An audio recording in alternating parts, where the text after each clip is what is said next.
እንደ አጥንት ስብስብ አይደለም። ዶሮ ስጋ የዶሮ ስጋ ነው እንደ ለዶሮ መልሶ የሚያበሉት ነው ማለት ለድመት የሚያበሉት። ወይኔ ለዛ ነው የገማኝ። ባለፈው ድመት ተገዝታ ነበር በ2000 ሪያል ማለት ነው። እዚህ ቤት ህፃኗ ልጅ ፈልጋ ምግቧ ማለት ነው። በአንድ በኩል ምግብ በአንድ በኩል ውሃ ነበር ያደረግንላት። ምግብ የበለችበት ክላስ እንዴት አባቱ ጠዋት ላይ ስንነሳ እንደሚገማ ለካ ለዛ ነው የታሸገ የተበሳበሰ ዶሮ እየሰጧቸው። አይተሻል? ታሽጎ ታሽጎ ይመጣል የውሻና የድመት ምግብ። ብዙ ጊዜ አሁን እኛ ቤት እዚህ ድመት ይገዛ ነበረ፣ ግን ግማታቸውና አላርጂክ ያለበት ሰው ስላለ አይፈለጉም። መልሰን ሸጥናቸው እንጂ ይመጣ ነበር ታሽጎ።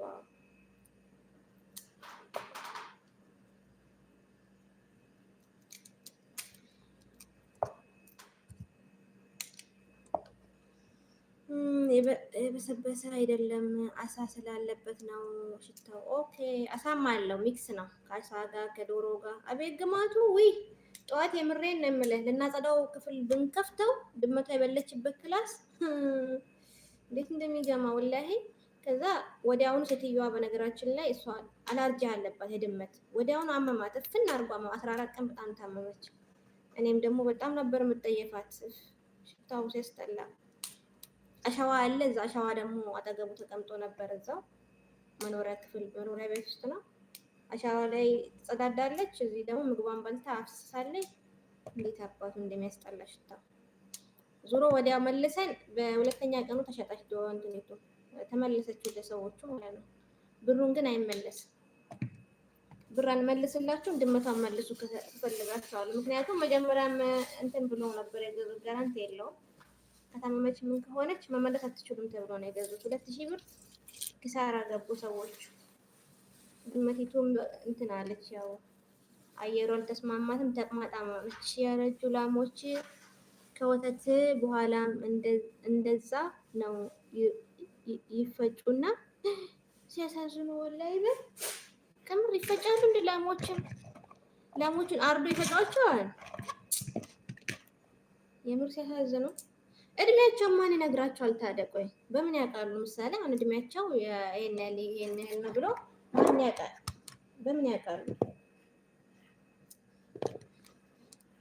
ከረጁ በኋላ ማለት አሁን ይሄ ግን ማለት ነው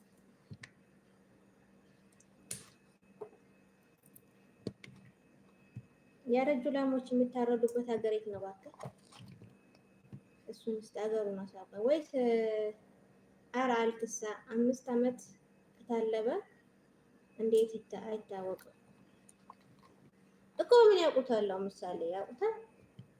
ኢትዮጵያ ውስጥ አያውቁትም መቼም። ያው ምናልባት የውጮቹ ሊያውቁት ይችላሉ። ወደ ምንድን ነው የሚባለው ሀገር፣ የላሞች ሀገር ምን ነበረ ስሙ?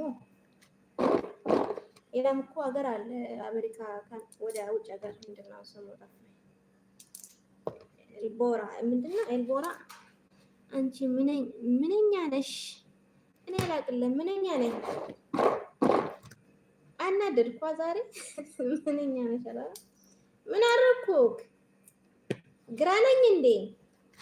ምንኛ ነሽ ያልከው ለምን አልክ? ምንኛ ነሽ?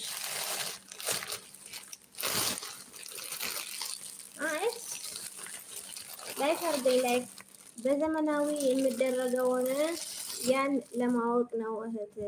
ዝም ብሎ ግብርና የለም። ኦኬ ምናልባት በዘመናዊ መልክ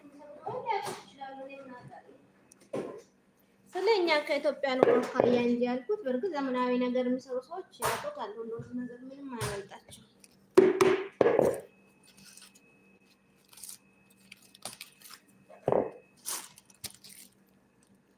ዘመናዊማ ያውቁታል።